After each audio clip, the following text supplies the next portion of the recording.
It started with a plan to push over bank signs and use tacks to give police cars flat tires. But the FBI said it grew into a plan to blow up a bridge in Brecksville. I'm Danita Harris. And I'm Lee Jordan. Today, one of the 5 defendants agreed to a plea deal that gives him a more lenient prison sentence in exchange for testifying against the others. News Channel 5's Paul Kiska is live at the bridge in Brecksville. And Paul, plenty of reaction to this development in court today.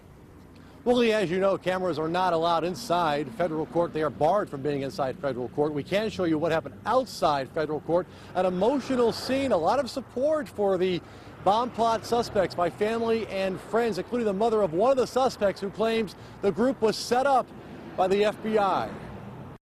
It infuriates me that my son is in this situation, and it's all because of the criminal and FBI who put him in this situation and manipulated it exactly how they wanted it to be manipulated. Criticizing the federal case, the mother of suspect Connor Stevens compared the paid FBI informant to a sexual predator. You know what that informant is? A sexual predator, only it's under the guise of the FBI, doing the same thing, gaining their trust, giving them employment, giving them money, giving them housing, having a car. None of them have a car, none of them have a driver's license, but that criminal did. He drove them around, he took care of them, he worked with them 12 hours a day. That is a predator. Inside the courtroom, 35-year-old defendant Anthony Hayne took a plea deal, pleading guilty to the bomb plot, facing 15 years instead of life, potentially dealing a blow to the other defendants, some who plan to argue entrapment, claiming the FBI hatched the plan to completely desecrate the Occupy movement, and they were pretty successful because people are scared when they get called terrorists. Supporters defending the suspect say the group is being pressured by the feds to plea or face life sentences, and that the group was threatened by the informant who had open criminal cases when they tried to back out of the plot. And Connor wants to back out. He's threatened. He's threatened with the Bloods.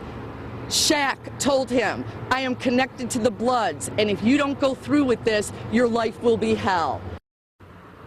Now again, cameras are banned from being inside federal courtrooms, but the Fed's case hinges on secretly recorded audio tapes by the undercover paid FBI informant, audio tapes that defense attorneys claim many of which are inaudible or were conveniently not recorded at certain times. Live in Brecksville from the bridge, Paul Kiska, News Channel 5.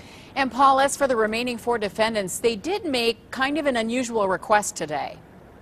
Yeah, Lee, they face trial September 27th, but in the meantime, their defense attorneys filed a motion today. They want access to internal FBI communication on this case. They want to look at internal FBI emails they claim will show the FBI was overzealous, went too far in allowing this informant to give this group drugs and alcohol and money, hatched the plan and manipulated the plan, in their opinion. Okay, Paul Kiska, thanks very much. The Department of Justice released a statement saying they are pleased by today's guilty admission by Hayne, but also said their work is not done. There are still 4 more men to try in court. The statement also says in part that federal agencies will continue to work diligently every day to detect and disrupt any terrorism threat, domestic or international.